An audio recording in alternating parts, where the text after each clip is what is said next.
नमस्कार मित्रों, कैसे हैं आप सभी। आशा करती हूँ बढ़िया होंगे और यह भी आशा करती हूँ आपको यह उपन्यास पढ़ने में बहुत ही आनंद आ रहा होगा। आनंद क्यों ना आए, इसे लिखा भी है मुंशी प्रेमचंद जी ने और यह एक कृषक जीवन के महागाथा है। गाय से यह कहानी शुरू होती है और गाय पर ही जाकर के खत्म हो जाती है। अंत तक इसका जो इंटरेस्ट है पाठकों में वो बरकरार रहता है। आज हम पढ़ेंगे इस उपन्यास का चौथा भाग। इसके पहले के 3 भाग अपलोड हो चुके हैं, आपने नहीं देखे हैं तो आप जरूर देखिए। आप जानते हैं कि आपकी परीक्षा में इससे संबंधित प्रश्न पूछा जाता है।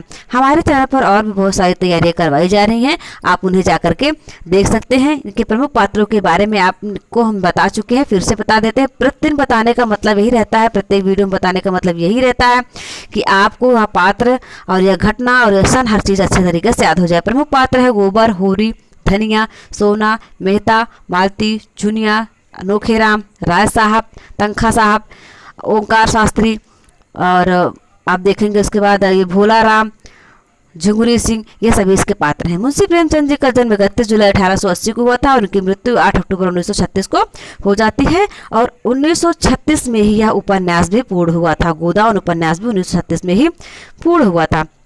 मित्रों, एक मोटिवेशनल थॉट आज शामिल किया है मैंने आप लोगों के लिए। धैर्य धैर्य रखिए। कभी कभी आपको जीवन में सबसे अच्छा पाने के लिए सबसे बुरे दौर से गुजरना पड़ता है। वाकई में इस बात में कितनी सत्यता है कि धैर्य को धारण करके ही आप किसी परेशानी से छुटकारा पा सकते हैं। तो आप अपनी परेशानियों के आने पर धैर्य को बनाए रखें और एकदम शांत मन से उस परेशानी को टालने के बारे में विचार करते रहें और कार्य करते रहें। निश्चित तौर पर आप उस परेशानी से छुटकारा पा सकें। क्योंकि कभी कभी ऐसा होता है व्यक्ति परेशानियों में पड़कर अपने धैर्य को खो देता है तो उसकी परेशानी घटने के बजाय बढ़ जाती है। ऐसा आप ना करें और अपना धैर्य बरकरार रखें। चलिए अब हम पढ़ते हैं उपन्यास। बहुत ही मज़ेदार है ये। आपने अभी तक देखा कि राय साहब के यहाँ धनुष यज्ञ का प्रोग्राम है। वहाँ पर उनके सारे जो रईस मित्र हैं वो इकट्ठा होते हैं, जैसे कि खन्ना, मिस्टर मेहता, मालती, खन्ना की पत्नी जी हैं गोविंदी और ओंकार शास्त्री, तमाम जो मित्र सभी इकट्ठा होते हैं और वहाँ पर यह सब लोग मदिरा पीते हैं और मांस खाते, ये सब खा रहे थे। जबकि ओंकार शास्त्री जो थे वो नहीं सेवन करते थे इन चीज़ों का। तो वहाँ पर शर्त लगाया जाता है मिर्जा खुर्शीद और तंखा साहब के द्वारा, यदि मिस मालती इनको पिला देंगी तो इनको 1000 रुपये दे दी जाएगी। और अंत में मिस मालती जो है अपने हाव भाव से उनको बढ़ा चढ़ा के जो है वो शराब पिला देती है। तो पूरे महफिल में उनकी सब लोग वाह वाह करने लगते हैं और फिर 1000 रुपये उनको मिल जाते हैं जीत के। ओंकार शास्त्री हालांकि बहुत क्रोधित होते हैं, लेकिन तुरंत बाद ही वहाँ पर एक खान प्रकट हो जाता है, मतलब आ जाता है और वो कहता है कि यहाँ के लोगों ने हमारे लोगों के पैसे लूटे हैं, आप लोग हमारे उन 1000 रुपये को वापस करिए, नहीं तो हम अपने और लोगों को बुला लेंगे और यहाँ पर सबको मार डालेंगे। हमारी शक्तियों से अंग्रेज भी डरते हैं। तो उसी में जो तंखा साहब और मिर्जा साहब थे वो लोग कहते हैं मिस मालती से कि आपके पास 1000 मुफ्त के रुपए रखे हुए हैं, दे दीजिए, छुटकारा मिल जाए हम लोग को। लेकिन वो रुपए देना नहीं चाहते हैं। देखिए आगे क्या होता है इसमें। मिर्जा ने गिड़गिड़ाकर कहा, देवी जी खुदा के लिए इसे मुझी को रुपए दे दीजिए। खन्ना ने हाथ जोड़कर याचना की, हमारे ऊपर दया करो मिस मालती। राय साहब तनकर बोले, हरगिज नहीं, आज जो कुछ होना है हो जाने दीजिए, या तो हम खुद मर जाएंगे या इन जालिमों को हमेशा के लिए सबक दे देंगे। तंखा ने राय साहब को डांट बताई, शेर की माद में घुसना कोई बहादुरी नहीं है, मैं इसे मूर्खता समझता हूँ। मगर मिस मालती के मनोभाव कुछ और ही थे। खान के लालसा प्रदीप्त नेत्रों ने उन्हें आश्वस्त कर दिया था और अब इस कांड में उन्हें मनचलेपन का आनंद आ रहा था। उनका हृदय कुछ देर इन नर पुंगवों के बीच में रहकर उसके बर्बर प्रेम का आनंद उठाने के लिए ललचा रहा था। शिष्ट प्रेम की दुर्बलता और निर्जीवता का उन्हें अनुभव हो चुका था। आज अक्खड़ अनगढ़ पठानों की उन्मत्त प्रेम के लिए उनका मन दौड़ रहा था, जैसे संगीत आनंद उठाने के बाद कोई मस्त हाथियों की लड़ाई देखने के लिए दौड़े। अब आप देखेंगे मुंशी प्रेमचंद जी की थोड़ी सी गलती जो कि आलोचक लोग आलोचना करते हैं। एक बार उन्होंने यहाँ उनको पठान कह दिया है। किसको? खान को। जो खान बंदूक ताने इनके सिर पर खड़ा है उसको उन्होंने बार पठान संबोधित किया है। जबकि और आगे आप देखेंगे तो पठान मिल रहा है, खान मिल रहा है। ठीक है मित्रों, चलिए देखते हैं। उन्होंने खान साहब के सामने जाकर निशंक भाव से कहा, तुम्हें रुपए नहीं मिलेंगे। खान ने हाथ बढ़ाकर कहा, तो हम तुमको लूट ले जाएगा। तुमको यानी कि मिस मालती को। तुम इतने आदमियों के बीच से हमें नहीं ले जा सकते, ऐसा मालती बोल रही हैं। हम तुमको 1000 आदमियों के बीच से ले जा सकता है। तुमको जान से हाथ धोना पड़ेगा। हम अपने मासूम के लिए अपने जिस्म का एक एक बोटी नुचवा सकता है। उसने मालती का हाथ पकड़कर खींचा। उसी वक्त होरी ने कमरे में कदम रखा। वह राजा जनक का माली बना हुआ था और उसके अभिनव ने देहातियों को हंसाते हंसाते लौटा दिया था। उसने सोचा, मालिक अभी तक क्यों नहीं आए? वह भी तो आकर देखें कि देहाती इस काम में कितने कुशल होते हैं। उनके यार दोस्त भी देखें कैसे मालिक को बुलाए। वह अवसर खोज रहा था और जो ही मोहलत मिली दौड़ा हुआ यहाँ आया, मगर यहाँ का दृश्य देखकर भौचक्का खड़ा रह गया। सब लोग चुप्पी साधे थर थर कांपते कातर नेत्रों से खान को देख रहे थे और खान मालती को अपने तरफ खींच रहा था। उसकी सहज बुद्धि ने परिस्थिति का अनुमान कर लिया। उसी वक्त राय साहब ने पुकारा, होरी दौड़कर जा और सिपाहियों को बुला ला जल्द। होरी पीछे मुड़ा था कि खान ने उसके सामने बंदूक तान कर डांटा, कहाँ जाता है सुअर, हम गोली मार देगा। होरी गंवार था। लाल पगड़ी देखकर उसके प्राण निकल जाते थे, लेकिन मस्त साड़ पर लाठी लेकर पिल पड़ता था। वह कायर न था, मारना और मरना दोनों ही जानता था, मगर पुलिस के हथकंडों के सामने उसकी एक न चलती थी। बंधे बंधे कौन फिरे, रिश्वत के रुपए कहाँ से लाएं, बाल बच्चों को किस पर छोड़े। मगर जब मालिक ललकारते हो तो फिर किसका डर? तब तो वह मौत के मुंह में भी कूद सकता है। उसने झपट कर खान की कमर पकड़ी और ऐसा अड़ंगा मारा कि खान चारों खाने चित्त जमीन पर आ रहा और लगा पस्तों में गालियां देने। होरी उसकी छाती पर चढ़ बैठा और जोर से दाढ़ी पकड़कर खींची। दाढ़ी उसके हाथ में आ गई। खान ने तुरंत अपनी कुल्हाड़ी उतार फेंकी और जोर मारकर खड़ा हो गया। अरे, यह तो मिस्टर मेहता है। मिस्टर मेहता जो कि एक फिलासफर थे। वाह! लोगों ने चारों तरफ से मेहता को घेर लिया। कोई उनके गले लगता, कोई उनके पीठ पर थपकियां देता था और मिस्टर मेहता के चेहरे पर हंसी न थी न गर्व। चुपचाप खड़े थे, मानो कुछ हुआ ही नहीं। मालती ने नकली रोज से कहा, आपने यह बहुरूपन कहाँ सीखा? मेरा दिल अभी तक धड़ धड़ कर रहा है। मेहता ने मुस्कुराते हुए कहा, जरा इन भले आदमियों की जमा मर्दी की परीक्षा ले रहा था। जो गुस्ताखी हुई हो उसे क्षमा कीजिएगा। यह अभिनय जब समाप्त हुआ तो उधर रंगशाला में धनुष यज्ञ समाप्त हो चुका था और सामाजिक प्रहसन की तैयारी हो रही थी, मगर इन सज्जनों को उसमें विशेष दिलचस्पी न थी। केवल मिस्टर मेहता देखने गए और आदि से अंत तक जमे रहे। उन्हें बड़ा मजा आ रहा था। बीच बीच में तालियां बजाते थे और फिर कहो का आग्रह करके अभिनेताओं को प्रोत्साहन भी देते थे। राय साहब ने इस प्रहसन में एक मुकदमेबाज देहाती जमींदार का खाका उड़ाया था। कहने को तो प्रहसन था, मगर करुणा से भरा हुआ। नायक का बात बात में कानून की धाराओं का उल्लेख करना, पत्नी पर केवल इसलिए मुकदमा दायर कर देना कि उसने भोजन तैयार करने में जरा सी देर कर दी। फिर वकीलों के नखरे और देहाती गवाहों की चालाकियां और झांसी। पहले गवाही के लिए चटपट तैयार हो जाना, मगर इजलास पर तलबी के समय खूब मनावन कराना और नाना प्रकार की फरमाइशें करके उल्लू बनाना। ये सभी दृश्य देखकर लोग हंसी के मारे लौट जाते। सबसे सुंदर वह दृश्य था जिसमें वकील गवाहों को उनके बयान रटा रहा था। गवाहों का बार बार भूले करना, वकील का बिगड़ना, फिर नायक का देहाती बोली में गवाहों को समझाना और अंत में इजलास पर गवाहों का बदल जाना। ऐसा सजीव और सत्य था कि मिस्टर मेहता उछल पड़े और तमाशा समाप्त होने पर नायक को गले लगा लिया और सभी नटों को एक एक मेडल देने की घोषणा की। राय साहब के प्रति उनके मन में श्रद्धा के भाव जाग उठे। राय साहब स्टेज के पीछे ड्रामे का संचालन कर रहे थे। मेहता दौड़कर उनके गले लिपट गए और मुग्ध होकर बोले, आपकी दृष्टि इतनी पैनी है, इसका मुझे अनुमान ना था। दूसरे दिन जलपान के बाद शिकार का प्रोग्राम था।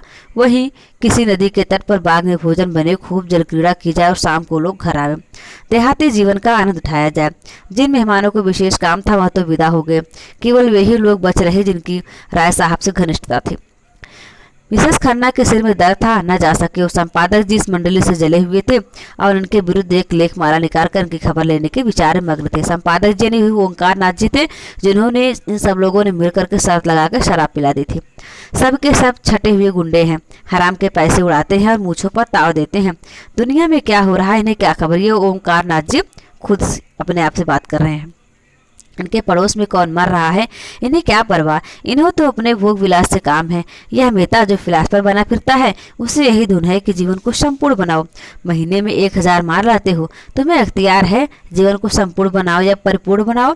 जिसको यह फिक्र दबाए डालती है कि लड़कों का ब्याह कैसे हो, या बीमार स्त्री के लिए वैद्य कैसे आए, या आपकी घर का किराया किसके घर से आएगा, वह अपना जीवन कैसे संपूर्ण बनाए। छोटे साढ़ बने दूसरों के खेत में मुंह मारते फिरते हो और समझते हो संसार में सब सुखी हैं। तुम्हारी आंखें तब खुलेंगी जब क्रांति होगी और तुमसे कहा जाएगा, बच्चा खेत में चलकर हल जोतो, तब देखे तुम्हारा जीवन कैसे संपूर्ण होता है। और वह जो है मालती, जो 72 घाटों का पानी पीकर भी मिस बनी फिरती हैं, शादी नहीं करेंगी, इससे जीवन बंधन में पड़ जाता है और बंधन में जीवन का पूरा विकास नहीं होता। बस जीवन का पूरा विकास इसी में है कि दुनिया को लूटे जाओ और निर्द्वंद विलास किए जाओ। सारे बंधन तोड़ दो, धर्म और समाज को गोली मारो, जीवन कर्तव्यों को पास न फटकने दो, बस तुम्हारा जीवन संपूर्ण हो गया। इससे ज्यादा आसान और क्या होगा।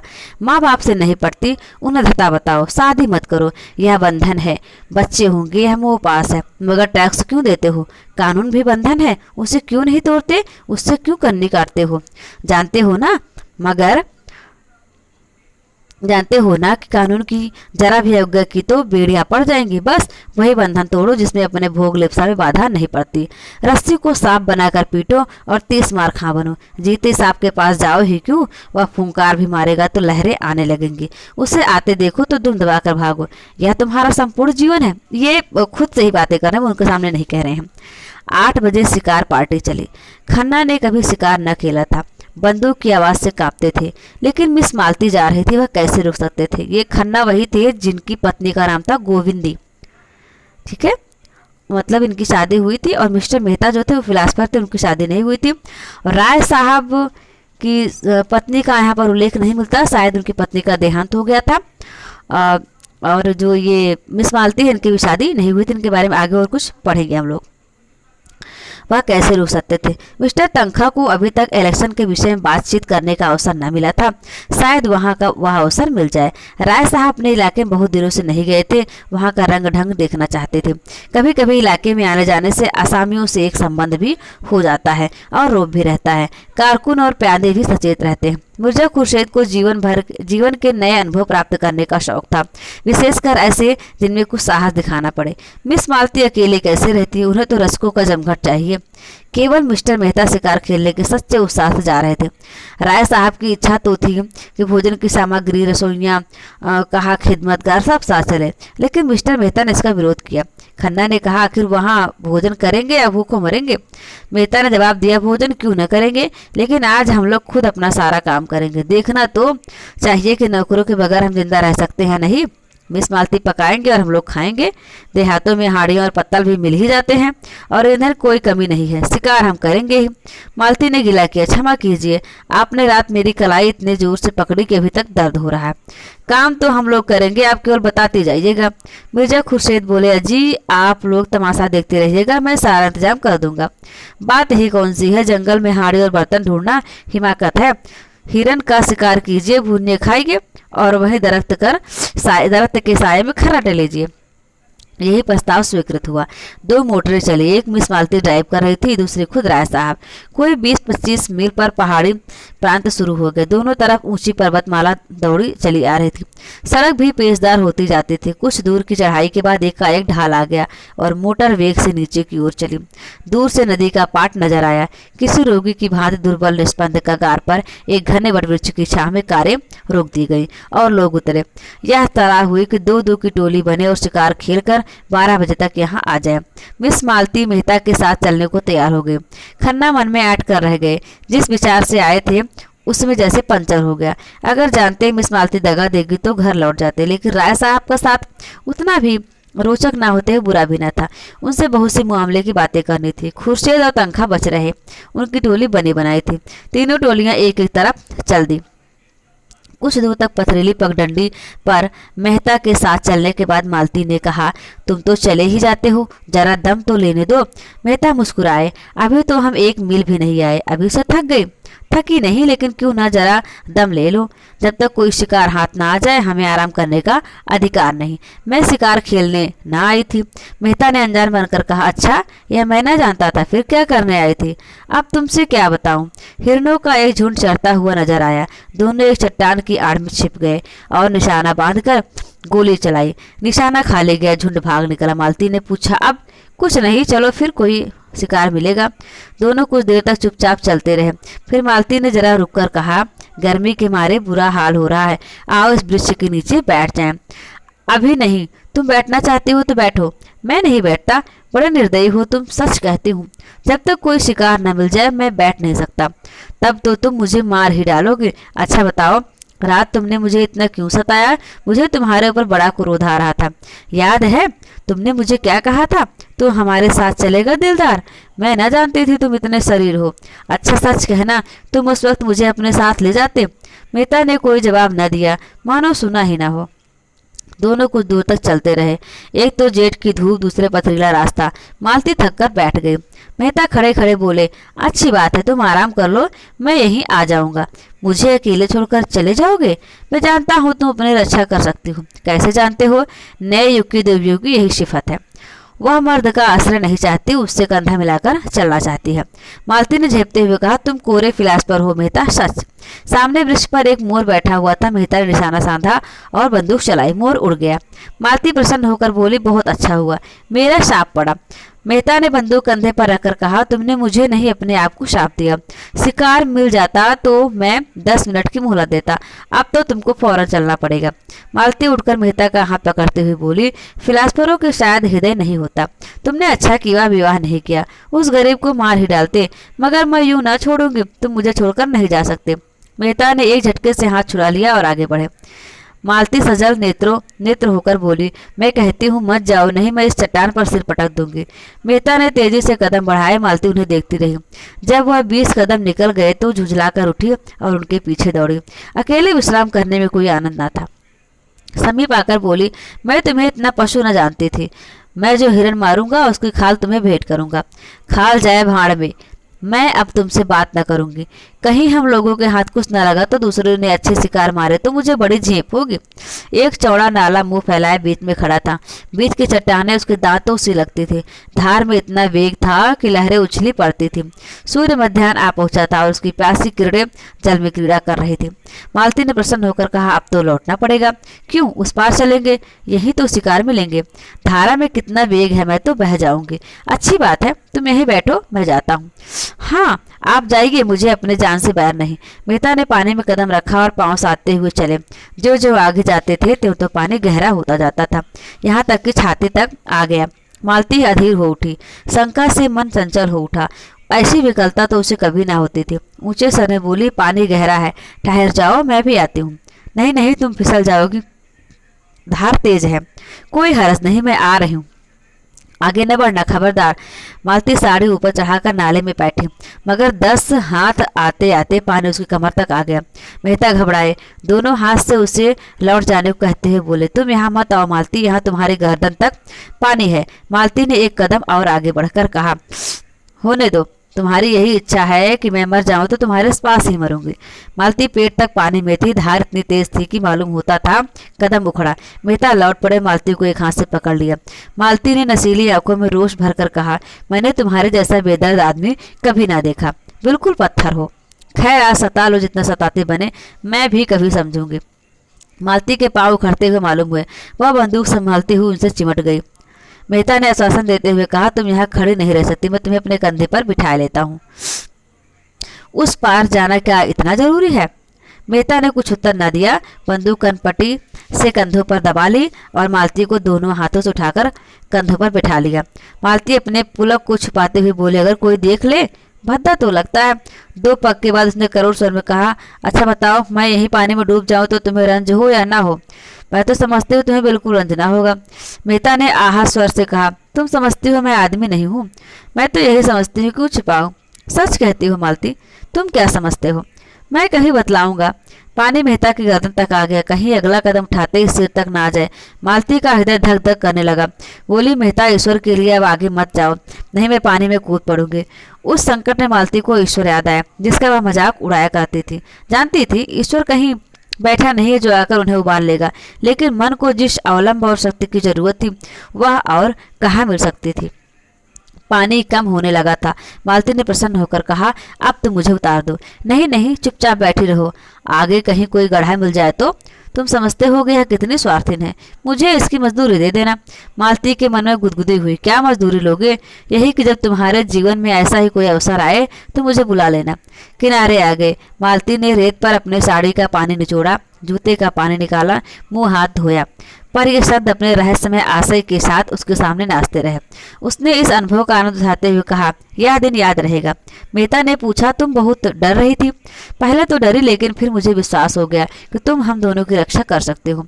मेहता ने गर्व से मालती को देखा। उनके मुख पर परिश्रम की लाली के साथ तेज था। मुझे यह सुनकर कितना आनंद आ रहा है तुम यह समझ सकोगी मालती। तुमने समझाया कब? उल्टे और जंगलों में घसीटते फिरते हो और अभी फिर लौटती बार यही नाला पार करना पड़ेगा। तुमने कैसी आफत में जान डाल दी। मुझे तुम्हारे साथ रहना पड़े तो एक दिन न पटे। मेहता मुस्कुराए। इन शब्दों का संकेत खूब समझ रहे थे। तुम मुझे इतना दुष्ट समझती हो और जो मैं कहूँ कि मैं तुमसे प्रेम करता हूँ तो तुम मुझसे विवाह करोगी? ऐसे काट कठोर से कौन विवाह करेगा? रात दिन जलाकर मार डालोगे। और मधुर नेत्रों से देखा, मानो कह रही हो, इसका आशय तुम खूब समझते हो, इतनी बुद्धि नहीं हो। मेहता ने जैसे सचेत होकर कहा, तुम सच कहती हो मालती, मैं किसी रमणी को प्रसन्न नहीं रख सकता। मुझसे कोई स्त्री प्रेम का स्वांग नहीं कर सकती। मैं उसके अंतस्थल तक पहुंच जाऊंगा, फिर मुझे उससे अरुचि हो जाएगी। मालती कांप उठी। इन शब्दों में कितना सत्य था। उसने पूछा, अच्छा बताओ, तुम कैसे प्रेम से संतुष्ट होगे? बस यही कि जो मन में हो वही मुख पर हो। मेरे लिए रंग रूप और हाव भाव और नाजो अंदाज का मूल्य उतना ही है जितना होना चाहिए। मैं वह भोजन चाहता हूँ जिससे आत्मा की तृप्ति हो। उत्तेजक और शोषक पदार्थों की मुझे जरूरत नहीं। मालती ने होठ सिकोड़कर ऊपर को सांस खींचते हुए कहा, तुमसे कोई पेश न पाएगा, एक ही घाघ हो। अच्छा बताओ, मेरे विषय में तुम्हारा क्या ख्याल है? मेहता ने नटखटपन से मुस्कुराकर कहा, तुम सब कुछ कर सकती हो, बुद्धिमती हो, चतुर हो, प्रतिभावान हो, दयालु हो, चंचल हो, स्वाभिमानी हो, त्याग कर सकती हो, लेकिन प्रेम नहीं कर सकती। मालती ने पानी दृष्टि से ताक कर कहा, झूठे हो तुम, बिल्कुल झूठे। मुझे तुम्हारा यह दावा निश्चार मालूम होता है। तुम नारे हृदय तक पहुंच जाते हो। दोनों नाले के किनारे किनारे चले जा रहे थे। 12 बज चुके थे, पर अब तक मालती को न विश्राम की इच्छा थी न लौटने की। आज के संभाषण में उसे एक ऐसा आनंद आ रहा था जो उसके लिए बिल्कुल नया था। उसने कितने ही विद्वानों और नेताओं को एक मुस्कान में, एक चितवन में, एक रसीले वाक्य में उल्लू बनाकर छोड़ दिया था। ऐसी बालू की दीवार पर वह जीवन का आधार नहीं रख सकती थी। आज उसे कठोर ठोस पत्थर सी भूमि मिल गई थी जो फावड़ों से चिंगारियां निकाल रही थी, और उसकी कठोरता उसे उत्तरोत्तर मोहे लेती थी। धाए की आवाज हुई। एक लाल सर नाले पर उड़ा जा रहा था। मेहता ने निशाना मारा। चिड़िया चोट खाकर कुछ दूर उड़ी, फिर बीच धार में गिर पड़ी और लहरों के साथ बहने लगी। अब अभी जाकर लाता हूँ। जाती कहाँ है? यह कहने के साथ वह रेत में दौड़े और बंदूक किनारे पर रख गड़ाप से पानी में कूद पड़े और बहाव की ओर तैरने लगे। मगर आधा मील तक पूरा जोर लगाने पर भी चिड़िया न पा सके। चिड़िया मर कर भी जैसे उड़ी जा रही थी। सहसा उन्होंने देखा, एक युवती किनारे की एक झोपड़ी से निकली, चिड़िया को बहते देखकर साड़ी को जांघों तक चढ़ाया और पानी में घुस पड़ी। एक क्षण में उसने चिड़िया पकड़ ली और मेहता को दिखाते हुए बोली, पानी से निकल आओ बाबूजी, तुम्हारी चिड़िया यहाँ है। मेहता युवती की चपलता और साहस देखकर मुग्ध हो गए। तुरंत किनारे की ओर हाथ चलाए और 2 मिनट में युवती के पास जा खड़े हुए। युवती का रंग था तो काला और वह भी गहरा, कपड़े बहुत ही मैले और फूहड़, आभूषण के नाम पर केवल हाथों में 2-2 मोटी चूड़ियां, सिर के बाल उलझे अलग अलग, मुखमंडल पर कोई भाग ऐसा नहीं जिसे सुंदर या सुघड़ कहा जा सके, लेकिन उस स्वच्छ रूप में भी ऐसा लावण्य भर दिया था और प्रकृति की गोद में पलकर उसके अंग इतने सुडौल, सुगठित और स्वच्छंद हो गए थे कि यौवन का चित्र खींचने के लिए उससे सुंदर कोई रूप न मिलता। उसका सबल स्वास्थ्य जैसे मेहता के मन में बल और तेज भर रहा था। मेहता ने उसे धन्यवाद देते हुए कहा, तुम बड़े मौके से पहुंच गई, नहीं मुझे न जाने कितनी दूर तैरना पड़ता। युवती ने प्रसन्नता से कहा, मैंने तुम्हें तैरते आते देखा तो दौड़ी। शिकार खेलने आए होगे? हाँ, आए तो थे शिकार ही खेलने, मगर दोपहर हो गया और यही चिड़िया मिली है। तेंदुआ मारना चाहो तो मैं उसका ठौर दिखा दूं। रात को यहाँ रोज पानी पीने आता है, कभी कभी दोपहर में भी आता है। फिर जरा सकुचाकर सिर झुकाए बोली, उसकी खाल हमें देनी पड़ेगी, चलो मेरे द्वार पर। वहाँ पीपल की छाया है, यहाँ धूप में कब तक खड़े रहोगे, कपड़े भी तो गीले हो गए हैं। मेहता ने उसकी देह में चिपकी गीली साड़ी की ओर देखकर कहा, तुम्हारे कपड़े भी तो गीले हैं। उसने लापरवाही से कहा, ओह हमारा क्या, हम तो जंगल के हैं, दिन दिन भर धूप और पानी में खड़े रहते हैं, तुम थोड़े ही रह सकते हो। लड़की कितनी समझदार है और बिल्कुल गंवार। तुम खाल लेकर क्या करोगी, हमारे दादा बाजार में बेचते हैं, यही तो हमारा काम है। लेकिन दोपहरी यहाँ काटे तुम खिलाओगे क्या? युवती ने लजाते हुए कहा, तुम्हारे खाने लायक हमारे घर में क्या है, मक्के की रोटियां खाओ तो धरी हैं, चिड़िया का सालन पका दूंगी, तुम बताते जाना जैसे बनाना हो। थोड़ा सा दूध भी है। हमारी गैया को एक बार तेंदुए ने घेरा था, उसे सींगों से भगाकर भाग गई, तब से तेंदुआ उसे डरता है। लेकिन मैं अकेला नहीं हूँ, मेरे साथ एक औरत भी है। तुम्हारी ही घरवाली होगी? नहीं, घरवाली तो अभी नहीं है, जान पहचान की है। तो मैं दौड़कर उनको बुला लाती हूँ, तुम चलकर छांव में बैठो। नहीं नहीं, मैं बुला आता हूँ। तुम थक गए होगे, शहर के रहिए, जंगल में काहे आते होंगे, हम तो जंगली आदमी हैं, किनारे ही तो खड़े होंगे। जब तक मेहता कुछ बोले वह हवा हो गई। मेहता ऊपर चढ़कर पीपल की छांव में बैठे तो इस स्वच्छंद जीवन से उनके मन में अनुराग उत्पन्न हुआ। सामने की पर्वतमाला दर्शन तत्व की भांति अगम्य और अनंत फैली हुई, मानो ज्ञान का विस्तार कर रही हो, मानो आत्मा उस ज्ञान को, उस प्रकाश को, उस अगम्यता को उसके प्रत्यक्ष विराट रूप में देख रही हो। दूर के एक बहुत ऊंचे शिखर पर एक छोटा सा मंदिर था, जो उस अगम्यता में बुद्ध की भांति ऊंचा पर खोया हुआ सा खड़ा था, मानो वहां तक पर मार कर पक्षी विश्राम लेना चाहता हो और कहीं स्थान नहीं पाता। मेहता इन्हीं विचारों में डूबे हुए थे कि मिस मालती को साथ लिए युवती आ पहुंची। एक वन पुष्प की भांति धूप में खिली हुई और दूसरी गमले के फूल की भांति धूप में मुरझाई और निर्जीव। मालती ने बेदिली से कहा, पीपल की छांव बहुत अच्छी लग रही है, क्यों? और यहाँ भूख के मारे प्राण निकले जा रहे हैं। युवती दो बड़े बड़े मटके उठा लाई और बोली, तुम जब तक यहीं बैठो, मैं अभी दौड़कर पानी लाती हूँ, फिर चूल्हा जला दूंगी, और मेरे हाथ का खाओ तो मैं एक क्षण में बाटियां सेक दूंगी। नहीं, अपने आप सेक लेना। हाँ, गेहूं का आटा मेरे घर में नहीं है और यहाँ कहीं कोई दुकान भी नहीं है कि ला दूं। मालती को मेहता पर क्रोध आ रहा था। बोली, तुम यहाँ क्यों आकर पड़े हो? मेहता ने चिढ़ते हुए कहा, एक दिन जरा जीवन का आनंद भी तो उठाओ। देखो मक्के की रोटियों में कितना स्वाद है, मुझसे मक्के की रोटियां खाई ही न जाएंगी, और किसी तरह निगल भी जाओ तो हजम ना होंगी। तुम्हारे साथ आकर बहुत पछता रहे हूँ। रास्ते पर दौड़ा के मार डाला और अब यहाँ लाकर पटक दिया। मेहता ने कपड़े उतार दिए थे और केवल एक नीला जांघिया पहने बैठे हुए थे। युवती को मटके ले जाते देखा तो उसके हाथ से मटके छीन लिए और कुएं पर पानी भरने चले। दर्शन के गहरे अध्ययन में भी उन्होंने अपने स्वास्थ्य की रक्षा की थी और दोनों मटके लेकर चलते हुए उनकी मांसल और चौड़ी छाती और मछलीदार जांघें किसी यूनानी प्रतिमा के सुगठित अंगों की भांति उनके पुरुषार्थ का परिचय दे रही थी। युवती उन्हें पानी खींचते हुए अनुराग भरी आंखों से देख रही थी। वह अब उनकी दया के पात्र नहीं, श्रद्धा के पात्र हो गए थे। कुआं बहुत गहरा था, कोई 60 हाथ, मटके भारी थे और मेहता कसरत का अभ्यास करते रहने पर भी एक मटका खींचते खींचते शिथिल हो गए। युवती ने दौड़कर उनके हाथ से रस्सी छीन ली और बोली, तुमसे न खींचेगा, तुम जाकर खाट पर बैठो, मैं खींच लेती हूँ।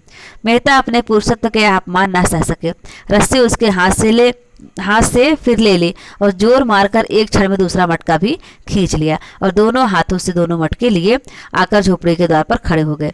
युवती ने चटपट आग जलाई, लाल सर के पंख झुलस डाले, छुरे से उसकी बोटियां बनाई और चूल्हे में आग जलाकर मांस चढ़ा दिया और चूल्हे के दूसरे ऐले पर कढ़ाई में दूध उबालने लगी और मालती भौहें चढ़ाई खाट पर खिन्न मन पड़ी।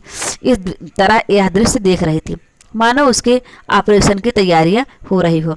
मेहता झोपड़ी के द्वार पर खड़े होकर युवती के गृह कौशल को अनुरक्त नेत्रों से देखते हुए बोले, मुझे भी तो कोई काम बताओ, मैं क्या करूं? युवती ने मीठी झिड़की के साथ कहा, तुम्हें कुछ नहीं करना है, जाकर बाई जी के पास बैठो, बेचारी बहुत भूखी है, दूध गर्म हुआ जाता है, उसे पिला देना। उसने एक घड़े से आटा निकाला और गूंथने लगी। मेहता उसके अंगों का विलास देखते रहे। युवती भी रह रहकर उन्हें कनखियों से देखकर अपना काम करने लगती थी। मालती ने पुकारा, तुम वहाँ क्यों खड़े हो? मेरे सिर में जोर का दर्द हो रहा है, आधा सिर ऐसा फटा पड़ता है जैसे गिर जाएगा। मेहता ने आकर कहा, मालूम होता है धूप लग गई है। मैं क्या जानती थी तुम मुझे मार डालने के लिए यहाँ ला रहे हो? तुम्हारे साथ कोई दवा भी तो नहीं है। क्या मैं किसी मरीज को देखने आ रही थी जो दवा लेकर चलती? मेरा ये दवाओं का बक्स है वह सेमरी में है। उफ, सिर फटा जाता है। मेहता ने उसके सिर की ओर जमीन पर बैठकर धीरे धीरे उसका सिर सहलाना शुरू किया। मालती ने आंखें बंद कर ली। युवती हाथों में आटे भरे, सिर के बाल बिखेरे, आंखें धुएं से लाल और सजल, सारी देह पसीने से तर, जिससे उसका उभरा हुआ वक्ष साफ झलक रहा था। आकर खड़ी हो गई और मालती को आंखें बंद किए पड़ी देखकर बोली, बाई को क्या हो गया? मेहता बोली, सिर में बड़ा दर्द है। पूरे सिर में है कि आधे में? आधे में बतलाती है। दाईं ओर है कि बाईं ओर? बाईं ओर। मैं अभी दौड़ के दवा लाती हूँ, घिस कर लगाते ही अच्छा हो जाएगा। तुम इस धूप में कहाँ जाओगी? युवती ने सुना ही नहीं, वेग से एक ओर जाकर पहाड़ियों में छिप गई। कोई आधा घंटे बाद मेहता ने उसे ऊंची पहाड़ी पर चढ़ते देखा। दूर से बिल्कुल गुड़िया सी लग रही थी। मन में सोचा, इस जंगली छोकरी में सेवा का कितना भाव और कितना व्यवहारिक ज्ञान है। लू और धूप में आसमान पर चढ़ ही जा रही है। मालती ने आंखें खोलकर देखा। कहा, गई वह कलूटी, गजब की काली है, जैसे आबनूस का कुंदा हो। इसे भेज दो, राय साहब से कहा है, कार यहाँ भेज दे। इस तपिश में मेरा दम निकल जाएगा। कोई दवा लेने गई है, कहती है उससे आधा सिर का दर्द बहुत जल्द आराम हो जाता है। इनकी दवाएं इन्हीं को फायदा करती हैं, मुझे न करेंगी। तुम तो इस छोकरी पर लट्टू हो गए। कितने छुछेरे हो, जैसी रूह वैसे फरिश्ते। मेहता को कटु सत्य कहने में संकोच न होता था। कुछ बातें तो उसमें ऐसी हैं कि अगर तुम में होती तो तुम सचमुच देवी हो जाती। उसकी खूबियां उसे मुबारक, मुझे नहीं। मुझे देवी बनने की इच्छा नहीं। तुम्हारी इच्छा हो तो मैं जाकर कार लाऊं, यद्यपि कार यहाँ आ भी सकेगी मैं नहीं कह सकता। उस कलौटी को क्यों नहीं भेज देते? वह तो दवा लेने गई है, फिर भोजन पकाएगी। तो आज आप उसके मेहमान हैं, शायद रात को भी यहीं रहने का विचार होगा। रात को शिकार भी तो अच्छे मिलते हैं। मेहता ने इस आक्षेप से चिढ़कर कहा, इस युवती के प्रति मेरे मन में जो प्रेम और श्रद्धा है वह ऐसी है कि अगर मैं उसकी ओर वासना से देखूं तो आंखें फूट जाए। मैं अपने किसी घनिष्ठ मित्र के लिए भी इस धूप और लू में उस ऊंची पहाड़ी पर न जाता, और हम केवल घड़ी भर के मेहमान हैं, यह वह जानती है। वह किसी गरीब औरत के लिए भी तत्परता से दौड़ जाएगी। मैं विश्वबंधुत्व और विश्व प्रेम पर केवल लेख लिख सकता हूँ, केवल भाषण दे सकता हूँ। वह उस प्रेम का त्याग का व्यवहार करती है। कहने से करना कहीं कठिन है, इसे तुम भी जानती हो। मालती ने उपहास भाव से कहा, बस बस बस, वह देवी है, मैं मान गई। उसके वक्ष में उभार है, नितंबों में भारीपन है। देवी होने के लिए और क्या चाहिए? मेहता तिलमिला उठे, तुरंत उठे और कपड़े पहने जो सूख गए थे। बंदूक उठाई और चलने को तैयार हुए। मालती ने फुंकार मारी, तुम नहीं जा सकते मुझे अकेले छोड़कर। तब कौन जाएगा? वही तुम्हारी देवी। मेहता हाथ बुद्धि से खड़े थे। नारी पुरुष पर कितने आसानी से विजय पा सकती है, इसका आज उन्हें जीवन में पहला अनुभव हुआ। वह दौड़ती हाँफती चली आ रही थी।